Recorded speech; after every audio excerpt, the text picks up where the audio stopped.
So hello friends, അപ്പോൾ നമ്മൾ ഇന്നത്തെ വീഡിയോ നോക്കുന്നത് വെച്ച് കഴിഞ്ഞാൽ നമ്മൾ ഒരു ഇൻറ്റിഗ്രേഷൻ ബൈ പാർട്സിൻ്റെ വീഡിയോ നമ്മൾ ഇന്നലെ ചെയ്തിട്ടുണ്ടായിരുന്നു. സോ നമ്മളിന്ന് അതേപോലത്തെ ഒരു പ്രോബ്ലമാണ് ചെയ്യാമെന്ന് പോകുന്നത്. എന്താ പറഞ്ഞു കഴിഞ്ഞാൽ ഇൻറ്റിഗ്രേഷൻ ബൈ പാർട്സ് കുറച്ച് ഇമ്പോർട്ടൻ്റ് ആയിട്ടുള്ള കാര്യമാണ്. നമുക്കൊന്ന് പ്രോബ്ലംസ് സോൾവ് ചെയ്ത് പഠിക്കാം. സോ ഫസ്റ്റ് കാര്യം, integral of U D V is equal to U V minus V D U. the integral of v du. നമുക്ക് യുവും വിയും ഡിറ്റർമൈൻ ചെയ്യാം. സോ യു എന്ന് പറയുന്നത് എക്സ് ആക്കാം, അതുപോലെ തന്നെ ഡി യു എന്ന് പറയുന്നത് ഇതിൻ്റെ ഡെറിവേറ്റീവായ അതായത് 1. നമുക്ക് ഡി വി കണ്ടുപിടിക്കാം. ഡി വി എന്ന് പറയുന്നത് സൈൻ എക്സ് ആണ്. സോ സൈൻ എക്സ് കൊടുക്കാം.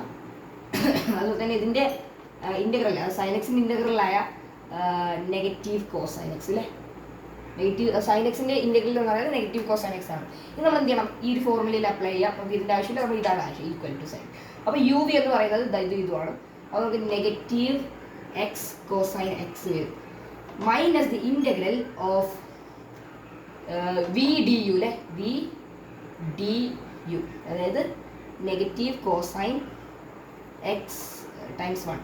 ആ 1ൻ്റെ ആവശ്യമില്ല, 1 എന്ന് പറയുന്നത് നെഗറ്റീവ് കോസൈൻ എക്സ് തന്നെയാണ്. നമുക്ക് അവിടെ ഇവിടെ 2 നെഗറ്റീവ് വരും, അത് 2 പോസിറ്റീവ് ആവും. അപ്പോൾ നമുക്ക് എങ്ങനെ കിട്ടും, cosine X times the integral of cosine X കിട്ടും.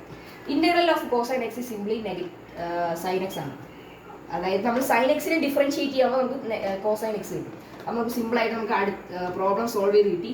So the answer is negative X cosine X plus sine X plus C. So ഇത്രയുള്ള ആൻസർ.